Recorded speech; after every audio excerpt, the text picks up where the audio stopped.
gender gitu ya, yang mempunyai ya atau yang memiliki gitu ya jenis kelamin laki-laki sejumlah 54 dan perempuan 119 gitu ya.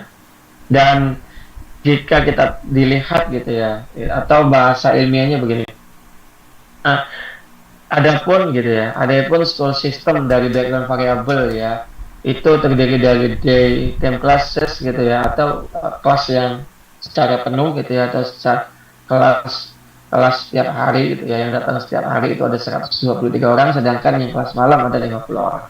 Titik, teman-teman. Titik, gitu ya. Hasilnya, ya kan, berikut hasilnya dapat dilihat pada tabel 3. Nah, itu menulis dari tabel ini, gitu ya. Itu tulisan kita dan yang saya ngomong itu adalah berbeda dengan apa yang dituliskan oleh penulis yang ada di jurnal ini. Karena saya membacanya tabelnya. Teman-teman juga sama, ya kan? Nah, apa yang saya bilang kemarin itu boleh. Misalkan teman-teman mau ngebahas terkait dengan umur, gitu ya. Berarti umurnya masukin umur berapa sampai berapa di interval gitu ya.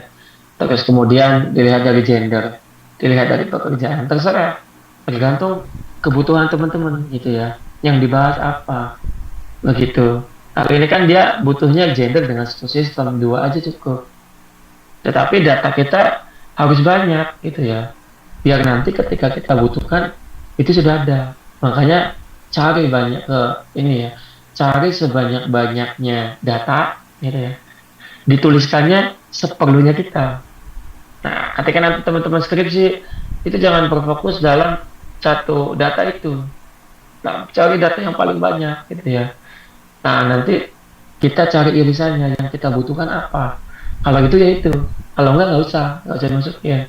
Mubazir Pak, nggak ada ya. Nggak ada kata mubazir dalam pengambilan data. Tidak ada. Karena hal itu bisa kita pakai lagi ke depannya. Seperti itu. Walaupun yang saat ini kita tidak gunakan. Ya, jadi yang pertama untuk jurnal ini menuliskan apa namanya?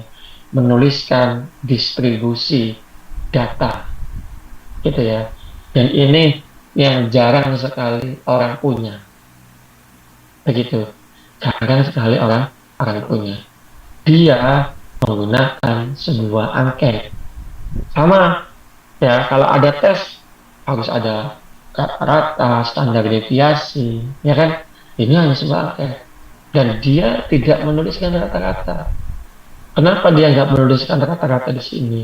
Kenapa dia nggak menuliskan deskripsi data di sini? Nah, itu adalah ke ketergantungan dari peneliti, gitu ya. Kalau dia nggak membutuhkannya, nggak usah. Nah, dia hanya membutuhkan sebuah analisis of background variable. Dia hanya membutuhkan itu. Cukup sampai sini menurut peneliti yang ini, itu cukup. Dan menurut saya, ini cukup, gitu ya. Tetapi, kalau saya jadi kalian, saya akan menambahkan beberapa gitu ya biar berbeda ya karena kan kita contohnya satu ya masa kita sama kan nggak mungkin dong gitu ya jadi saya akan menambahkan beberapa row ya baris ya jadi row ini akan yang membedakan kita dengan yang ada di sini. Nah, row apa yang harus ditambahkan di sini bebas terserah teman-teman maunya yang seperti apa gitu ya. Jadi minimalnya sama gitu ya. Kan yang saya lihat itu adalah kreativitas ya. Kreativitas teman-teman menulis. Kalau misalkan sama plek ketik plek dengan contoh berarti tidak ada kreativitas dalam diri teman-teman semua. Karena kreatif itu dilihat dari berbagai cara gitu ya, berbagai macam menulis dan itu berbeda dengan teman yang lain. Begitu. Jadi nanti kan terlihat tuh apakah teman-teman kelompok satu sampai kelompok terakhir itu sama, habisnya beda. Karena menelitinya berbeda, kebutuhannya berbeda, gitu kan? Secara visi dan misi sama, tapi secara hasil habisnya nggak sama, gitu. Ya, jadi matematika itu ada 1.000 tulisan yang bisa berbeda. Satu tambah satu sama dengan dua, prosesnya itu bisa ribuan. Jadi nggak mungkin sama satu sama lainnya. Kecuali memang mau disamain. Nah, nggak bisa sama gitu ya. Tapi visinya sama kan, visinya itu adalah mencari hasil satu tambah satu sama dengan dua. Itu. Ini sudah ya, ini 4.1. Kalian bisa tulis seperti ini. Analysis of background variable. Ya, 4 riset resultnya. Nah, ini nanti teman-teman tinggal tulis. Berarti uh, satu titik misalkan. Kalau tidak ada 4 titik, teman-teman satu titik analysis of background variable. Ya, silakan dijelaskan.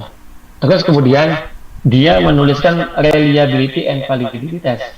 Nah, kalau saya jadi kalian, kalau saya jadi teman-teman ya, apakah saya akan sama menuliskannya subnya ya? Kalau yang pertama dia sub namanya analysis of background variable. Pertanyaannya ketika yang ini teman-teman.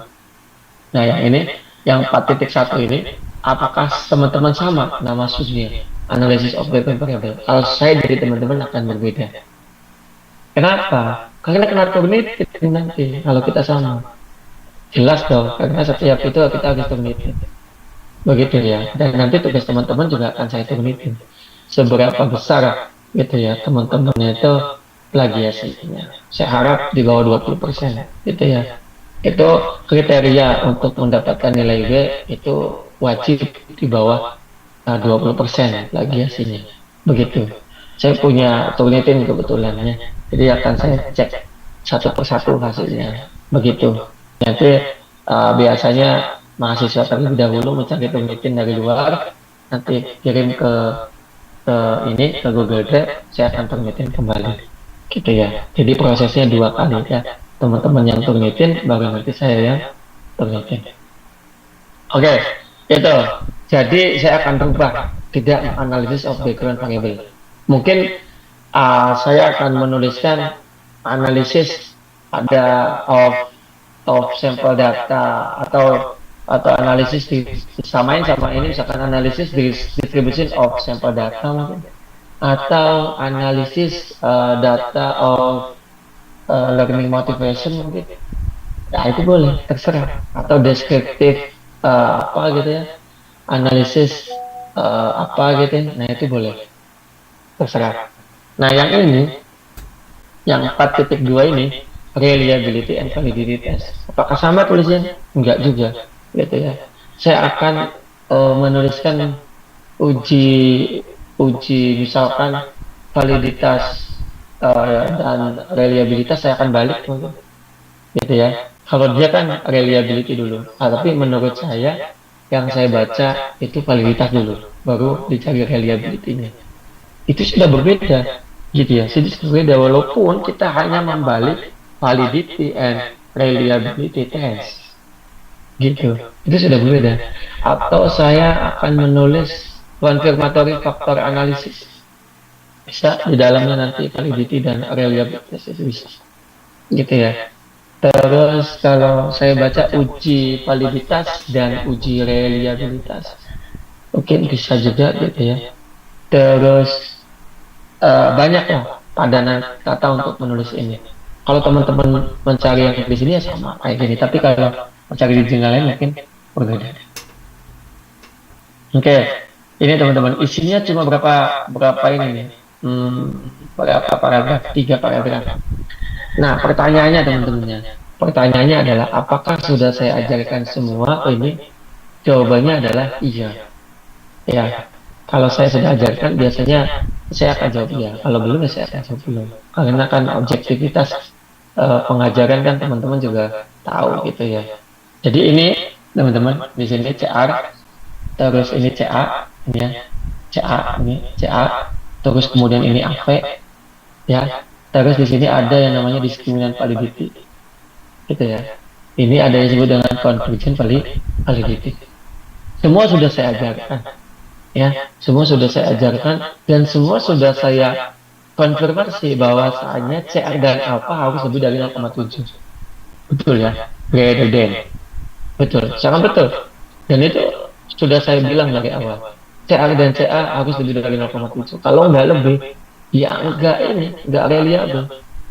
Dan saya sudah sering bilang, untuk reliability itu diuji melalui CR dan CA. Cukup sudah, nggak ada lagi. Dan saya sering toleransi ya, toleransi bahwa cukup satu ya, cukup satu yang memang bisa digunakan ketika salah satunya itu tidak reliable. Misalkan CA-nya itu nggak reliable, kita menggunakan composite reliable. Ketika CR-nya yang nggak reliable, kita hanya menggunakan current batch alpha-nya saja.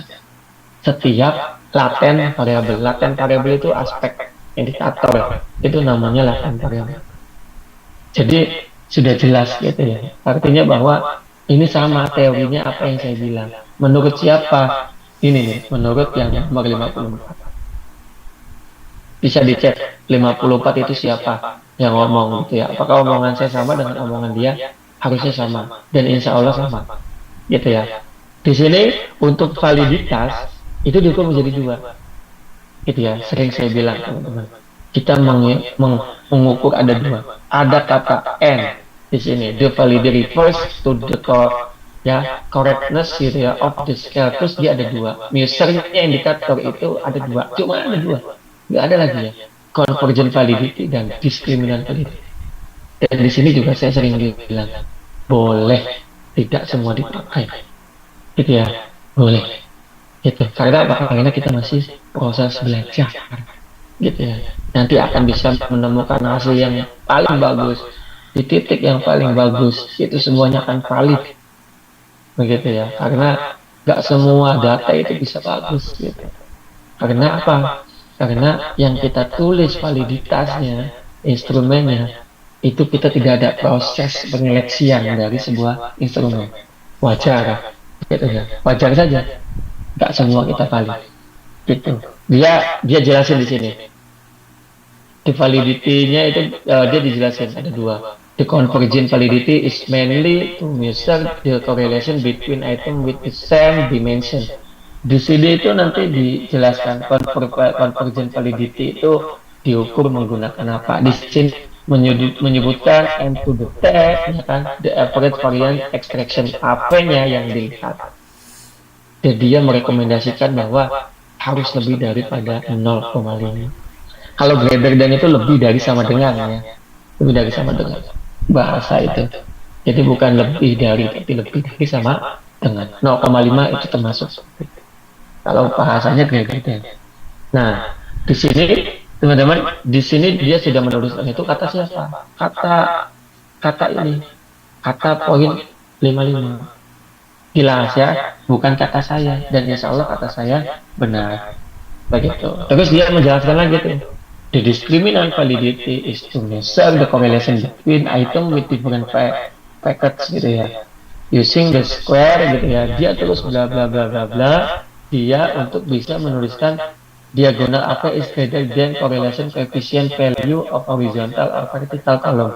Jadi dia direpresentasikan gitu ya. Nilainya correlation coefficient ini. Begitu. Jadi nanti ada tabel-tabel untuk itu. Dia akan menjelaskannya. Dia akan menjelaskan dari kalimat yang ini ya. Kalimat the discriminant validity is to measure sampai ke the discriminant validity, dia jelaskan di bawah. Jelaskan dia di bawah. Kalau yang tadi untuk convergent validity, dia sudah selesai. Dia hanya menggunakan AP. Ya, dia hanya menggunakan AP. Ya, padahal ada ROA ya, ada ROA padahal ya. Dia nggak menuliskan. Kenapa? Pertanyaan itu. Kenapa dia nggak menuliskan? Ini saya tertarik dengan membaca ini. Gitu ya. Kenapa ROA? Kemungkinan besar ROA-nya tidak valid. Betul ya? Betul. Kalau dia valid pasti dia tulis. Nah, makanya saya membuat toleransi itu karena saya sering baca. Tidak semua dia pakai. Bahkan saya toleransinya lebih parah. Toleransinya boleh memilih convergent validity atau loh ya, atau bukan bahasanya N gitu ya, bahasanya O atau discriminant validity. Tapi dia tulis di sini dia menggunakan kata N. Kalau Bapak menggunakan kata N, itu artinya harus dua-duanya. Gitu ya. Jadi dia itu ya dia nggak menuliskan roh, ya. Mungkin karena tidak valid. Oke ya, sampai sini paham ya. Ini saya pelan-pelan ya, semoga ini pelan-pelan. Kalau misalkan mau bertanya, boleh ya, nanti mungkin ketika selesai gitu ya. Karena kalau di online kan kadang kadang harus diselesaikan dulu. Kalau offline mungkin bisa langsung bertanya gitu ya. Ini satu-satu nanti saya akan eh, kasih kasih waktu untuk teman-teman bertanya ya. Kita lanjut ya di paragraf yang ketiga. Nah, paragraf yang pertama dia menjelaskan perdagangan reliabilitas. Paragraf yang kedua dia menjelaskan validity ada dua, menggunakan convergent validity dan discriminant validity. Kalau teman-teman cuma satu, tulis tuh dimension indicators only atau bahasanya hanya kan only atau menggunakan convergent validity test. Cukup titik. Terus jelasin convergent validity testnya menggunakan apa. Misalkan menggunakan row dan apa ya. Row-nya harus lebih dari berapa, apa harus lebih dari berapa. Terus di diskriminan validity dibahas apa? Tidak usah. Tidak usah. Kalau misalkan tidak usah pakai diskriminan validity, tidak usah titik sampai nilai apa itu. Ke bawahnya tidak usah. Oke ya. Oke. Yang ketiga. Ya, yang ketiga itu adalah hasilnya. Gitu ya. Hasilnya gitu ya. Hasilnya itu adalah yang di sini. Kenapa coba dia menuliskan hasil dan pembahasan? Hasil dan ini kan pembahasan, artinya dia udah tulis pembahasan di sini. Itu karena dia butuh butuh supporting referensi untuk mendapatkannya. Di sini dia menuliskan hasilnya from table 4. Di sini ada di bawahnya. Nah, di sini teman-teman di sini ada tuh. Nah, ini 0,7, ini 0,7 ya kan. Ini CA ya kan, ini kurang DC alpha. Nggak tahu kenapa nggak disingkat ya. Kalau saya sih disingkat mengenai CA dan CR. Kalau dia nggak nulis singkat, yang dapat apa? Terus kemudian di sini dia menuliskan AP ya, AP-nya dimension di sini kuesioner ya, dia menggunakan kuesioner. Terus kemudian ada tabel 5, ini tabelnya ada di bawah. Terus kemudian di sini teman-teman, untuk diskriminan validity-nya itu ada dalam tabel 5 yang ini ya. Mulai dari tabel 5 sampai ke tabel 6. Tabel 5, tabel 6. Tabel 5 dia menggunakan coefficient values in the matrix detected by HTMT. Ini HTMT nih, ya, HTMT.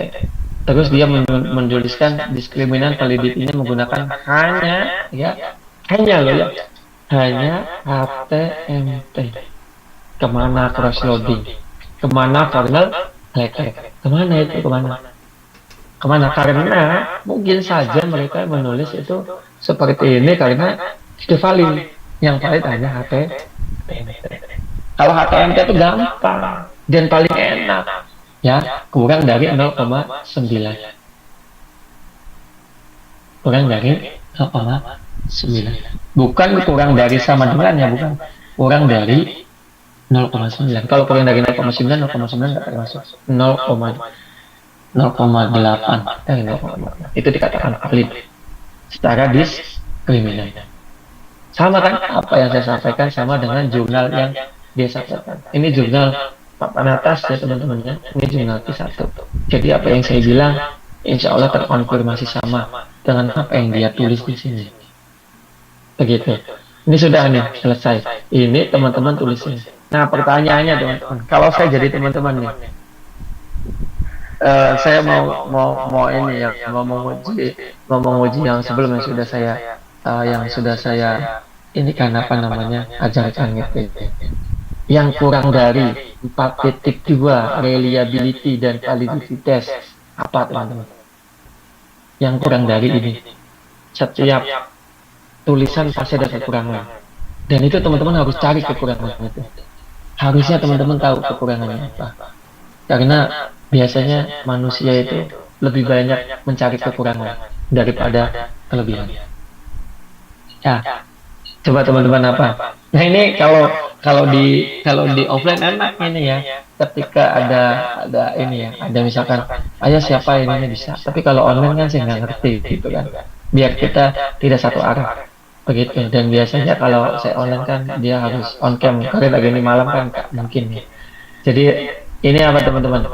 Yang kurang dari reliability dan validity test. Ini ada tabel, dia menuliskan tabel. Kita sepakat ada tabel. Ya, tabelnya ada di bawah. Ya. Dan ini teman-teman mungkin sudah baca ini tabelnya ya. Ini tabelnya. Ini ada tabelnya, HTML-nya juga ada. Nah, yang kurang dari sini. Apa teman-teman? Yang kurang dari sini. Coba satu orang. Yang kurang dari sini apa?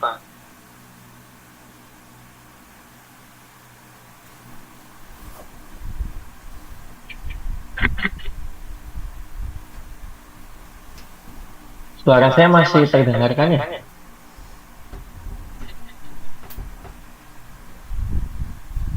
Masih Bapak. Masih ya. Ya, kalau masih bolehlah teman-teman dijawab yang kurangnya apa. Ya. Nah, kalau kalau kekurangan kan harusnya cepat ya. Ini kurang ini gitu ya. Cepat. Misalkan kurang cekatan, ya kan? Kurang berbagi, kurang ini. Kalau kurang itu kan negatif ya. Dalam artian negatif ya.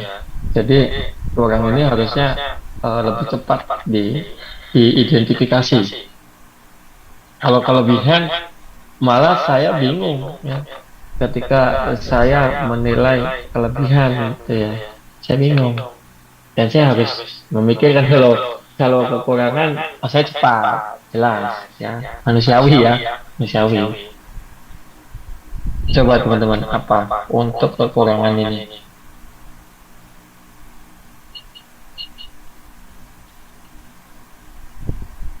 Ya berarti R kalau square, Mungkin sampelnya R square Pak. R square, sampel, jauh sekali ya kekurangannya. Terus apalagi? tidak mempertimbangkan faktor eksternalnya, Pak. Faktor eksternal. Terus Kurangnya kelompok kontrol. jauh. Kejauhan ini ya, kejauhan ini. Yang ditulis. Yang pertama kekurangannya teman-teman. Saya kasih tahu yang pertama, tidak ada gambar reliability dan validity test. Betul? Betul, tidak ada. Mana yang menggambarkan lebih dari 0,7? Ada Pak di tabel. Boleh. Tabel memang perlu, tapi gambar juga perlu. Gitu ya. Ya, karena saya sering bilang ke teman-teman, awas gambarnya gitu ya. Ketinggalan. Berarti gambarnya tidak ada. Yang kedua, tidak dituliskan reliability dan validitasnya menggunakan apa? Konfirmatorika atau eksploratorika? Dua, gitu ya. Nah, jadi dua hal yang tidak ada di reliability dan validitas ini itu bisa menjadi dasar untuk kita memperbaiki struktur penulisan uji validitas dan reliabilitas ini. Terus penulisannya, yang ketiga penulisannya, kenapa ya tabelnya itu tidak di bawah subjudul? Kenapa tabelnya itu di bawah subjudul 4,3? Ya, 4,3 ini kan di bawah 4,3 yang ini. Ini ada 4,3 yang ini. Ya, itu kekurangannya di sini. Gak jauh ya, gak jauh. Tadi F kuadrat itu untuk menentukan sebuah model yang fit gitu ya. Terus ada sampel tadi sudah dijelaskan di atas. Kalau faktor eksternal memang tidak perlu dijelaskan di sini ya. Yang perlu dijelaskan ya hanya diskriminan validity dan itu. Kita masih konteks dalam ini ya. Maksudnya kita masih dalam konteks reliability dan validity, belum ke yang lain. Begitu. Kalau yang di atas itu kekurangannya tadi tidak ada raw-nya itu hanya sedikit, dia hanya number of people dengan persentase aja. Menurut saya ini sangat sedikit. gitu ya. Tidak ada hasil yang ditampakkan oleh dia. Misalkan lower uppernya itu nggak ada. Jadi saya bingung. Sebenarnya male sama female ini bagusan yang mana? Nggak kelihatan di sini. Itu kekurangannya. Nggak kelihatan dan nggak dijelasin. Kenapa coba nggak dijelasin? Karena dia nggak fokus, ya kan? Nggak fokus untuk menjelaskan perbedaan male dan female. Padahal nanti di bawah itu dijelasin male dan female. Seharusnya minimalnya itu ada lower dan upper atau mean lah, paling rata-rata yang paling yang paling harus ada di dalam sini. Karena kuesioner ya rata-rata butuh juga gitu ya. Oke, sampai saat ini saya kira bisa dipahami lah kekurangan reliability dan validity itu dua kekurangan yang sangat menonjol ketika saya baca ini langsung kepikiran ke sana. Tidak kepikiran ke F kuadrat, tidak kepikiran ke faktor eksternal atau ke mana gitu ya. Tapi saya nggak kepikiran karena benak saya itu masih di reliability dan validity. Belum sampai ke model fit, belum sampai alasan kenapa dia pakai itu, enggak. Karena itu enggak perlu di dalam sini, nggak perlu diungkapkan seperti itu. Oke ya. Nah kalau teman-teman memikirkan sampai sana mungkin ada alasan mungkin untuk itu.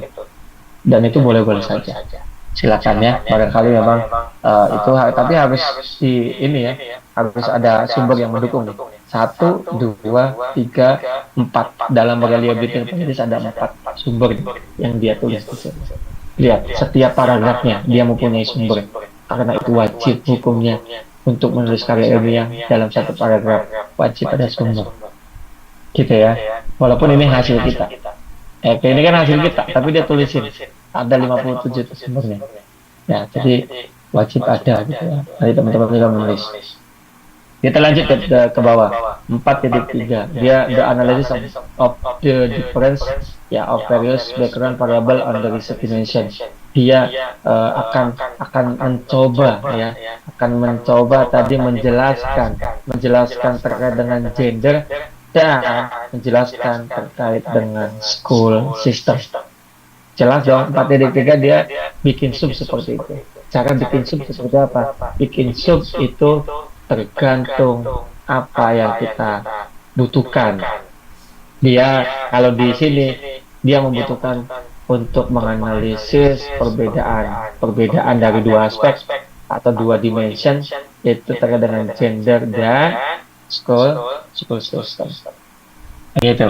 Dia menuliskan the result of independent sample test. Dia menggunakan independent sample test ya for student of different gender founded the dimension ya. Nah ini nih. Oke teman-teman, saya nggak ngerti ya, karena mungkin bukan saya yang menulis ya. Jadi wajar saya nggak paham tulisan ini. Ini ada independent sample test. Setahu saya loh ya. Setahu saya, mungkin saya yang masih kurang paham. Setahu saya independent sample test itu hanya digunakan untuk tes, bukan untuk kuesioner. Tapi dia menuliskan independent sample test.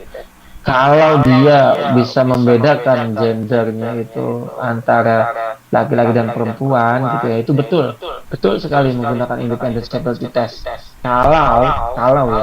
Kalau dia itu menggunakan tes. Kalau. Tapi kan dia menggunakan kuesioner, jelas-jelas dia menggunakan kuesioner. Nah, namanya juga independent sample test. Tes itu adalah sebuah apa yang perlu dijawab. Kalau kuesioner itu kan apakah termasuk tes? Kalau kuesioner termasuk tes ya betul. Nah itu saya nggak ngerti itu. Kenapa independent sample test bisa digunakan untuk kuesioner? Saya nggak paham.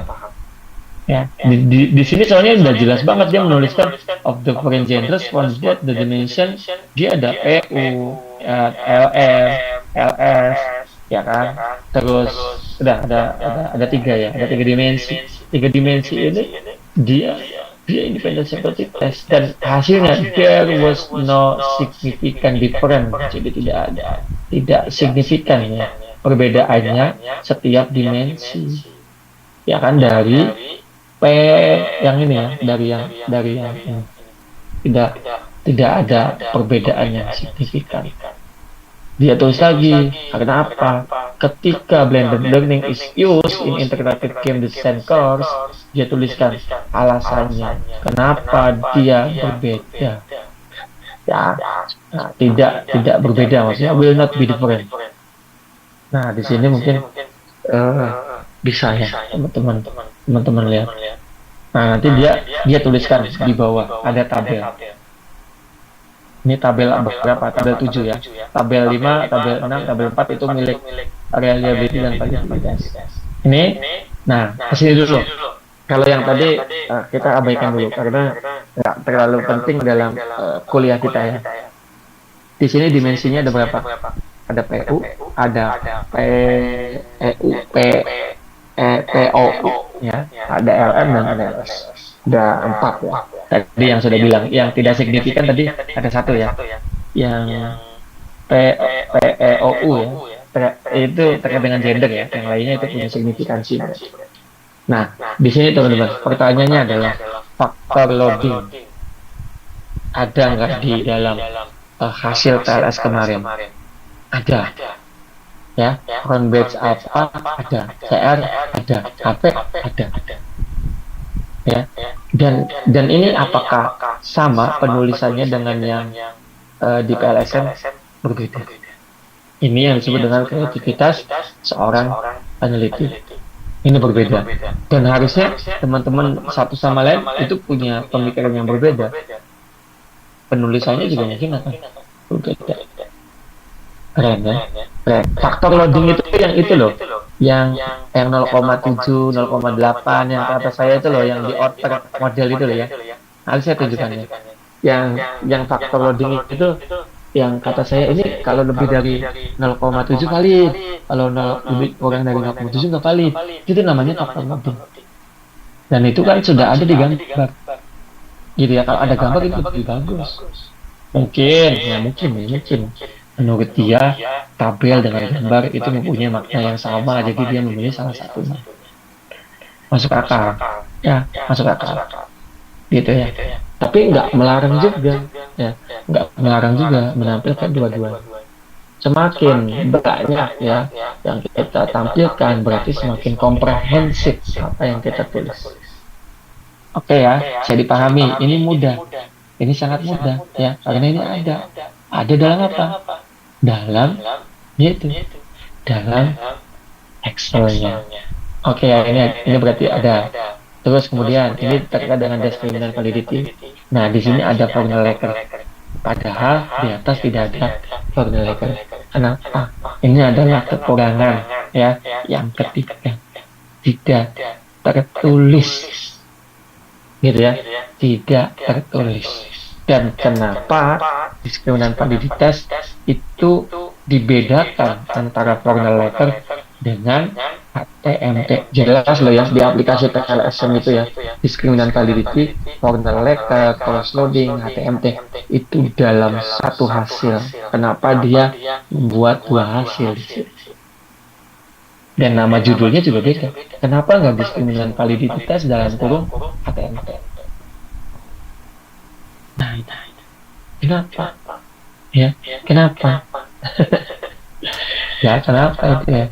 Nah, terus kemudian di sini ini sudah bagus ya kalau yang formula letter ini. Ini tidak ada yang lebih dari 0,9, 0,9, 0,8 ya. Ini sudah bagus. Gitu ya. Dia nulisnya seperti ini. Terus kemudian yang di bawah itu nulisan HTML-nya dia kurang dari 0,9. Kenapa coba? Dia itu nggak menuliskan satu tabel karena nggak bisa ya, nggak bisa. Makanya dia menuliskan dua tabel seperti ini. Kenapa AVEP dituliskan di sini? Padahal di atas sudah ada. Ya, di atas ada. Hasilnya harusnya sama ya. Hasilnya harusnya sama 0,83. Coba cek 0,83 PU 0,83. Terus POU 0,841 bawah 0, apa nih? Sama. Pertanyaannya apakah dia itu konsisten untuk tidak menampilkan suatu hasil yang sama gitu ya. Saya kira gak perlu dimasukkan. Itu kekurangan yang keempat. Ya kan? Karena saya membaca ini dia nggak menampilkan gambar, artinya dia nggak mau menuliskan hal yang serupa. Ini kan menuliskan hal yang serupa, tidak konsisten. Itu kekurangannya. Oke, paham ya? Oke, ini HTMT juga ada ya. Tabel 6 kita ada, tabel 5 ada. Terus tabel 4 kita ada ya. Tabel 4 kita ada. Terus tabel berapa lagi? Sudah ya. Tabel 4, 5, 6, tabel 7. Kita lihat tabel 7. Ini tabel 7. Dia akan membedakan, lihat di sini. Ini male, ini female, ini dimensi. Setiap dimensi dia jabarkan jadi 2 ya. Ini juga sama. Oke ya, dia ada menunya. Nah, ini yang saya butuhkan dari tadi. Dia nulisnya di sini. Dan dia menulis ini itu adalah independent sample detection. Value dari mana? Dari bootstrapping. Ya, bootstrapping ya. Bootstrapping itu bisa nilai T, bisa nilai F ya. Tergantung apa yang dibutuhkan.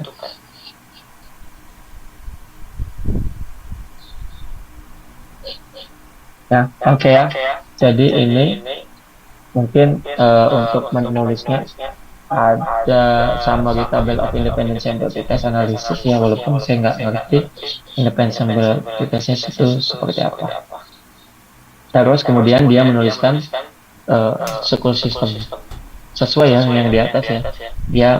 Dia sama gitu ya. Di sini ada nean, ada standar deviasi, ada TPL. Ini juga sama, dibagi menjadi 2. Konsisten ya, konsisten.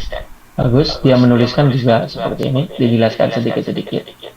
Terus 4.4 ini adalah analisisnya. Nah, kalau saya jadi teman-teman, saya akan berubah menjadi, kalau yang punyanya Siva itu saya akan menuliskan saya mediation analysis gitu ya. Saya nggak akan nulis struktur equation modeling. Terus saya kalau ada 2 mediation ya berarti tetap akan menggunakan subjudul mediasi gitu ya. Dan dia menjelaskan nilai FIP, SRMR, NPI, RMS theta. Ini semuanya ada dalam PLS algorithm ya. Ini dicek saja PLS algorithm dan memang saya memang belum sampai sini ya, belum saya ajarkan untuk sampai FIP, SRM, NPI, RMS theta. Tapi nanti ketika teman-teman bisa menuliskannya, saya kira itu lebih bagus. Karena ini untuk mendapatkan model yang fit tadi. Oke ya. Nah ini ada ininya, less than-nya nih 0 sampai 1, NPI berapa sampai berapa. Nanti kita belajar karena memang belum saya ajarkan. Kalau saya belum, ya saya bilang belum ya. Nah ini hasilnya, dia bagus hasilnya. Ini ada semua di kelas algoritma. Nanti saya tunjukkan ketika kita masuk di hari Jumat ya. Terus kemudian di sini ini hasilnya ya. Oke, di sini dia yang paling penting di dalam sini itu adalah di sini. Dia menggunakan 4 hipotesis. Jadi ya kan dibandingkan misalkan punya Indah ada 17 hipotesis. Jadi harusnya kita akan lebih mudah masuk jurnal kisah. Itu lebih banyak. Tentu gitu ya. Ya lebih banyak hipotesisnya. Kita lebih banyak apa yang kita sudah tulis. Nah pertanyaannya teman-teman, apakah tabel 10 ini ya, tabel 10 ini tuh sama ya kan, sama dengan apa yang ada di dalam PLSM? Berbeda ya. Dia mau ini kan kita seringkali di sini dia itu hanya menampilkan paired coefficient p-value dengan ini, padahal kan banyak. Nah kalau teman-teman mau menuliskan semua ya nggak apa-apa, asalkan nanti dijelaskan. Ini hipotesisnya yang keterangan itu ya valid. Kalau saya kan seringnya support ya kan, not support. Nah ini dia tulisan A1 valid, A2 valid, A3 valid, nggak ada masalah. Menurut dia valid itu menjawab hipotesis ya nggak apa-apa. Oke ya, dia menggunakan PLS analysis. Dia tulis tuh, next the model verification analysis explained by path analysis and R quadrat. Dan di sini dia jelasin yang ada di bawah teman-teman, yang di sini. Ini penjelasannya cukup segini doang. Gak usah banyak-banyak. Ya kan, menjelaskan tabel sini. Kalau tabel yang 4, tabel 9, itu dijelaskannya lumayan agak panjang. Kalau yang tabel 10 itu sedikit. Ini gambarnya. Nah, ini gambarnya ada di sini. Ini gambar yang mana teman-teman? Kalau teman-teman tahu, ini gambar yang mana? Ini gambar dari yang kali. Nih, yang dimaksud dengan faktor loading itu yang ini. Ini faktor loading. Ini faktor loading. Ini faktor loading. Nah, ini adalah model yang kedua. Ini model yang pertama, ya kan? Ini ke sini, ini ke sini, ini ke sini. Berarti dia itu adalah ini disebut dengan mediation analysis. Harusnya kan seperti itu. Gitu ya. Dan ini dia dijelaskan lagi. Di R kuadrat gitu ya, sampai bawah ya. R kuadrat itu R square ya. R square itu ada di PLS algorithm. Nanti saya akan jelaskan ya. R square ada square. Ini F kuadrat. Nah, ini yang tadi bilang ada F kuadrat. Itu jauh ya, karena adanya nanti di sini. Ini untuk mendapatkan sebuah efek size ya. Efek size-nya itu dilihat dari F kuadrat ini. Dia sungguh luar biasa ya, pengaruhnya. Yang ini ya. Nah, ya hasilnya lebih dari ya, walaupun di sini yang 0,076 masih bagus. Ya, di sini dia jelasin efek J itu efek of hexagon variable on endogen gitu ya. Nah, ini X ke Y gitu ya. Jadi exogen dengan endogen. Nah, ini teman-teman bisa lihat lah kalau ini di internet banyak. Apa itu exogen, apa itu endogen gitu ya. Biasanya sih dia kalau di metodologi penelitian itu variable X, variable Y gitu ya. Sama. Terus dia tulisin bawah sini ya, ke bawah terus ya, sampai pada akhirnya ketemu tabel terakhir.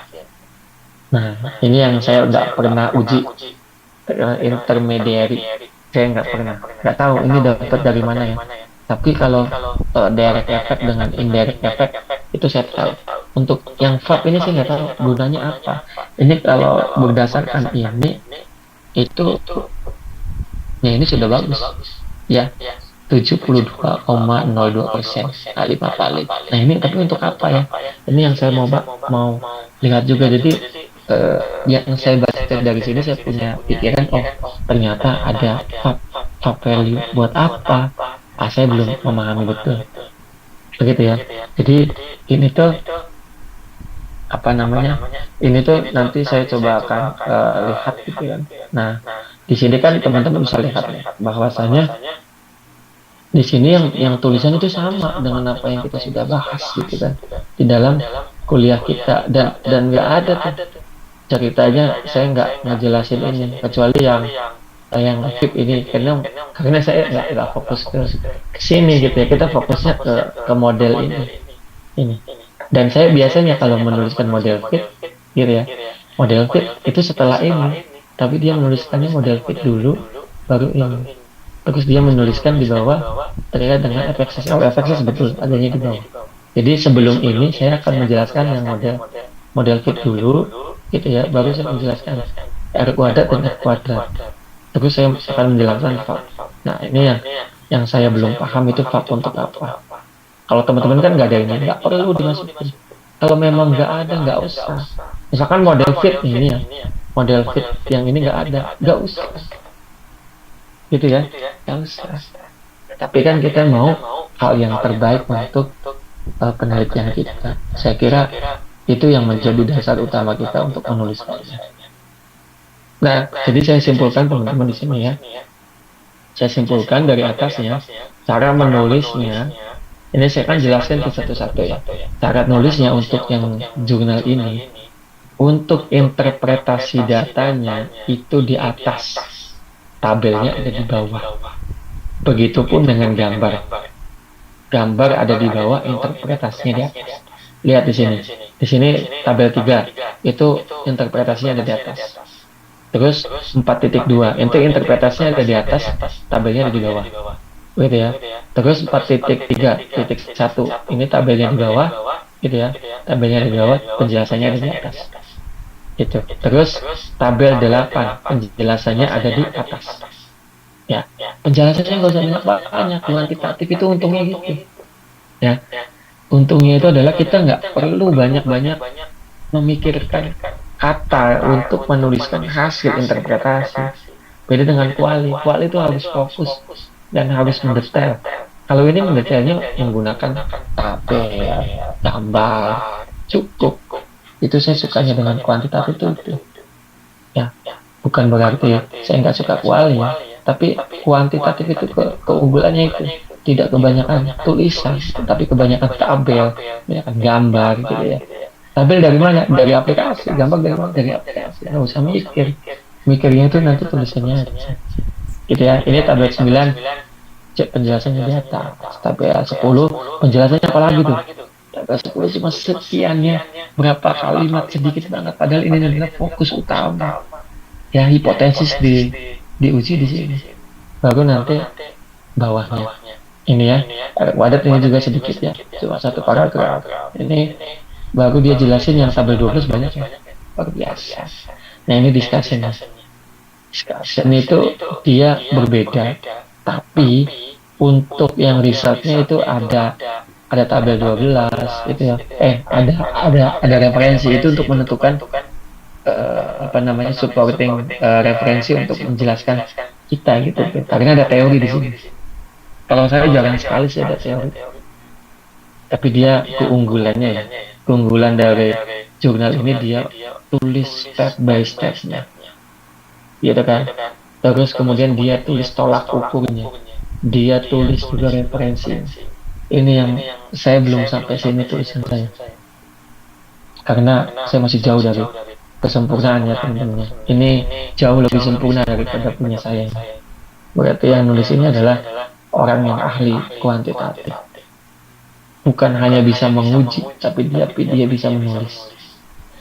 Ya luar biasa ya. Discussion ini dia juga jelaskan the main purpose of the research to exploring question ini boleh tuh dia menjelaskan tujuan, baru dia jelaskan satu-satu. First of all, terus jelasin second the research of the ini setiap aspeknya dijelasin gitu ya. Terus H1, H2 itu berbanding positif atau berbanding terbalik jelasin gitu ya. Terus kemudian ini akhirnya ini finally jelasin. Ini cuma pakai berapa paragraf? 1, 2, 3, 4, 5. Diskusi cuma 5 paragraf. Sedikit tuh. Ya, sangat sedikit ini. Saya kira itu. Ini conclusion si hasil yang di atas aja sih. Terus ini research limitation sensation itu. Beda teman-teman. Ada yang mau ditanyakan mungkin?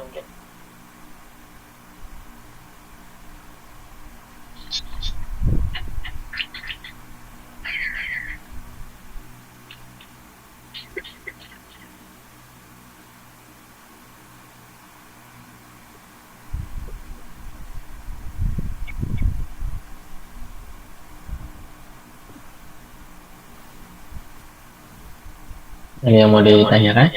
Ya Pak. Ya. Itu kan Suninda kan ada 17 hipotesis ya Pak. Ternyata itu ada yang belum dimasukin Pak. Berarti 4 hipotesis belum dimasukin ternyata. Nah itu berarti di discussionnya di per hipotesis itu dijelasin nggak Pak pendapat, kayak misalnya pendapat salah satu dari mahasiswa kayak gitu kan, kalau misalnya di jurnal rujukan Indah kan dijelasin tuh Pak. Berarti kalau yang ini nanti dijelasin juga atau enggak Pak, pernyataan dari si mahasiswanya itu? Kalau yang di sini nggak dijelasin, yang jurnal ini dia hanya menjelaskan signifikan nggak signifikan itu aja saja. Ini nggak ada penjelasannya. Kalau yang di sini, kalau yang di Indah mungkin ada, tapi Saya kira nggak perlu ya. Nanti kita jelasinnya di discussion aja kali ya. Nggak usah berarti ya. Iya, Pak. Paling ini aja sih penjelasan yang di sini aja.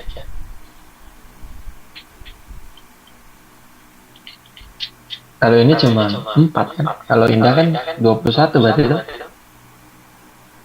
Iya, Pak. Yang kemarin tuh baru yang ternyata pas dimasukin itu Indah cek ulang tuh yang di model yang pertama itu, yang satunya lagi yang model yang sedikitnya itu ternyata belum dimasukin. Oke. Gak apa-apa, berarti kan nanti 2 gambar kan itu sih. 2 gambar ini. Ya, 2 gambar yang ini. Nggak apa-apa. Ini kan gambar yang pertama, nanti gambar yang keduanya kan mungkin bisa ya. Kalau dia learning motivasinya mau ke learning satisfaction gitu. Ini hampir sama ya berarti ya kalau yang ini. Kamu sama punya Indah sama nggak untuk aspeknya? Beda ya? Beda, Pak. Beda ya? Ya, beda aspek. Tapi ini bisa jadi contoh ya. Kebetulan ini sama punya Indah ya.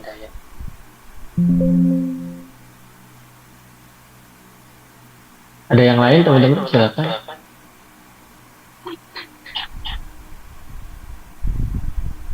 Saya coba cas dulu ya. Nah, kalau nggak ada pertanyaan, ini saya mau tanya, ini susahnya nulis itu di mana ya? Susah menuliskan gitu, apa dalam artian bingung yang ditulis apa itu di mana gitu? Karena saya kira ini kan ada gitu, ya nggak sih? Ada gitu. Ini kan ada wujudnya gitu kan, ada wujudnya tinggal ditulis gitu. Tapi saya nggak tahu teman-teman sulitnya itu di mana gitu. Kalau secara bahasa saya nggak menilai jelek bahasanya atau ya itu kan nanti dengan sendirinya kita akan bagus gitu. Cuman struktur layouting dari nanti apa yang kita tulis itu belum terlihat gitu dari teman-teman semua. Nah itu kenapa ya? Izin menjawab, Bapak. Boleh. Kalau menurut Syifa pribadi apa ya, Syifa kesulitan itu selain karena Syifa pribadi masih sibuk sama kampus mengajar, yang kedua itu karena kita itu tidak start dari benar-benar dari awal gitu loh. Jadi maksud Syifa, kita itu kan mengambil contoh sampel dari punya orang gitu. Sedangkan Syifa pribadi memang kurang membaca. Nah, itu paling jadi permasalahan kita. Jadi apa ya Pak, bingungnya tuh terutama istilah-istilah kayak roa, AV, kayak gitu loh Pak, yang benar-benar baru kita dengar gitu. Jadi variabel, instrumen, seperti itu tuh Pak. Jadi yang buat Syifa pribadi itu tuh bingung Pak, kayak gitu. Ini mau menjelaskan seperti apa ya, kayak gitu. Dan teorinya dari mana ya gitu, yang tadi seperti Bapak sebutkan, yang lebih dari 0,7 seperti itu. Kita kan harus menyantumkan sitasi juga seperti itu Pak. Kalau menurut seperti itu. Sulit di apa namanya, belum paham terkait dengan bahasa yang asing gitu ya, dan teori yang kurang mendukung gitu ya, dan kita agak sulit gitu ya. Kalau kuali kan ya kita nggak perlu maksudnya nggak perlu angka-angka seperti inilah Pak. Kita hanya menjelaskan ya seperti Bapak pernah bilang, seperti menulis novel, apa yang partisipan bilang ya kita tuliskan gitu Pak. Tapi kalau ini kan tidak seperti itu gitu loh Pak. Iya, karena kalau kuanti itu effortnya akan lebih di dalam perhitungan dibandingkan di diskusi. Kalau di kuali itu malah diskusinya yang perlu banyak gitu ya, teori-teori yang ini. Tapi menurut saya lebih susah kuali ya. Kalau menurut saya ya, walaupun saya suka dengan kualitatif gitu ya. Kenapa saya milih kuantitatif? Karena kuantitatif itu lebih mudah gitu kan. Bukan berarti saya orang matematika bilang kuantitatif itu lebih mudah, tapi memang faktanya kuantitatif itu lebih mudah gitu kan. Kalau kuali itu bukan saya nggak bisa kuali, tapi kan saya sudah terbit di Scopus juga kualitatif saya, berarti kan saya bisa untuk menulis kualitatif. Tapi yang saya rasakan menulis kuali itu saya malas untuk membaca. Tadi tuh teman-teman, saya bukan orang bahasa. Dan jadi saya malas untuk baca. Kenapa Bang malas? Karena di kuali itu harus dikonfirmasi green teori. Green teori yang kita pakai itu apa? Nah, itu bedanya. Sama sih, di kuali itu sulitnya kita mencari green teori. Kalau di kuanti itu kita harus ngerti peribahasa statistik. Gitu ya, kalau kita nggak ngerti peribahasa statistik, CR itu apa, CA itu apa, lebih dari 0,7 itu dari mana? Itu PR besar memang. PR besar di kuanti, tapi kalau PR besar di kuali green teori. Kalau teman-teman kuali yang pembimbingnya saya, itu saya yakin 6 bulan gak akan selesai gitu ya, karena kuali itu menurut saya lebih sulit daripada kuantitatif. Saya meneliti kualitatif itu selesai 8 sampai 1 tahun baru selesai. Itu luar biasa. Teman saya yang kualitatif 1 tahun gak selesai. Karena apa? Padahal dia itu cuma, kalau tidak salah ya, dia menganalisis kalau nggak salah novel atau buku terkait dengan Toto-chan yang di Jepang, terkait dengan pembelajaran Toto-chan. Itu kan dari cerita gitu ya, dia jelaskan 1 tahun nggak selesai. Jadi kalau teman-teman bandingkan kualitatif lebih mudah, salah besar. Karena teman-teman saya yang ahli kualitatif malah 1 tahun nggak selesai. Dia ahli kuali loh, dia ahli kuali, bukan ahli kuanti ya. Kalau saya kenapa lama kuali? Mungkin menurut teman-teman karena saya orang kuanti, biar cepat gitu kuantinya, cepat paham. Tapi teman saya itu yang disertasi ya, yang dengan saya S3 dengan saya 1 tahun nggak selesai. 1 tahun nggak selesai. Terus istri saya, kebetulan istri saya kualitatif, dia orang matematika gitu ya, dan statistiknya nggak terlalu bagus. Dia milih kualitatif. Tas bilang saya lebih baik kuanti daripada kuali, karena nggak akan selesai. Sebelum datanya itu ya bias ya, sebelum datanya itu ya Pak Jemuk gitu ya, udah dianggap selesai. Kalau masih bisa diekspor, ekspor terus itu. Keterbatasan penelitian kualitatif itu menurut saya nggak ada batasnya. Sebelum datanya itu sudah jenuh itu dalam artinya sudah selesai, nggak ada lagi yang harus kita bahas. Nah, kualitatif itu lebih luas. Jadi apalagi teman-teman di pendidikan itu harusnya diarahkan kepada kuantitatif, karena kuantitatif itu akan lebih bermakna dan lebih berguna ketika teman-teman mengajar nanti di SD. Kualitatif itu menurut saya bagus ketika kita mengenali suatu karakter satu orang, 2 orang, 3 orang, dan itu harus wajib kita punya ya seorang guru.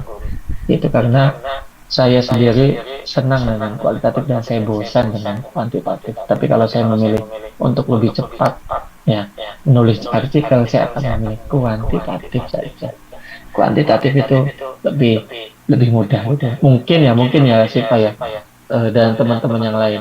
Yang saya ajarkan ini adalah statistiknya itu bukan level bawah atau level rendah. Untuk sekelas orang bahasa diajarkan seperti ini sangat wajar. Sangat wajar, masih banyak belum mengetahui. Tetapi sama aja sih yang level yang di bawah ya, misalkan kita tadi independent test, terus ANOVA, ya kan, ANCOVA, terus one way ANOVA gitu ya, terus apalagi ya, Pirate Sample Test gitu ya, terus korelasi gitu ya, terus regresi gitu ya, itu sama aja gitu ya, nilai R. Nah, itu cari lagi F hitung, F tampil gitu ya, nilai signifikansi, galatnya 90%, 99%, 90% gitu ya, sama aja sebenarnya. Jadi mengapa saya ajarkan yang ini? Karena menurut saya bahasa di SEM itu sangat sedikit daripada di bahasa di yang lain gitu. Sangat sedikit. Dan sudah enak gitu kan, melalui software Smart PLS itu sudah ada gitu ya. Tinggal kita pelajari apa itu CR, apa itu CA, apa itu RO, apa itu AV, apa itu convergent validity, apa itu discriminant validity, gitu, apa itu exogen, apa itu endogen, gitu kan, apa itu confirmatory factor analysis, apa itu exploratory factor analysis, apa itu model fit, apa itu R kuadrat, apa itu F kuadrat, apa itu uh, RSA theta, atau apa itu RSA, apa itu fit, gitu kan, apa itu FAF, gitu ya. Ya itu yang kita harus belajar. Kalau saya ya belajar untuk statistik itu mulai dari statistik saya menulis bahasa asing dulu. Sama aja kayak teman-teman tuh, kayak belajar grammar. Apakah teman-teman sampai sekarang gitu grammar itu susah gitu ya? Atau mungkin ada berapa ini deh, ada berapa misalkan grammar di dalam bahasa Inggris. Itu kan ada 13, 15, ada berapa? Kayaknya akan lebih banyak nih untuk kayak simple present, simple continuous, ya kan perfect gitu kan, past tense gitu ya. Terus yang lainnya itu ada banyak ya. Dan setiap present juga kan ada berapa kata kerja gitu kan, ada is, am, are gitu kan, ada itu kayaknya lebih banyak nih, lebih banyak. Dan kenapa teman-teman bisa gitu? Kenapa di statistik nggak bisa, yang notabene sangat sedikit yang kita harus hafal. Nah, jadi kan kita bisa mengintrospeksi diri, kenapa sih statistik saya nggak bisa-bisa? Kenapa sih bahasa Inggris malah saya lebih hafal gitu ya? Kalau kita bahasanya subjektif, ya karena saya orang bahasa, Pak. Karena saya bukan orang matematik, itu sih penilaian secara subjektif ya. Tapi kalau secara objektif kita lihat berapa banyak kosakata bahasa Inggris yang kita harus tahu, berapa banyak grammar yang kita tahu, berapa banyak tenses yang kita harus tahu, berapa banyak kosakata yang kita harus tahu, bagaimana verb gitu ya, kayak gitu ya, verb 1, verb 2, verb 3, ada berapa ribu itu yang kita harus tahu. Tapi di statistik itu sangat sedikit. Betul apa betul? Ya memang betul. Kenapa saya tidak terlalu suka dengan bahasa?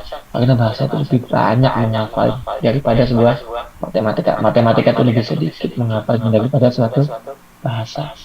Mungkin itu pendapat saya yang selaku orang matematik ya.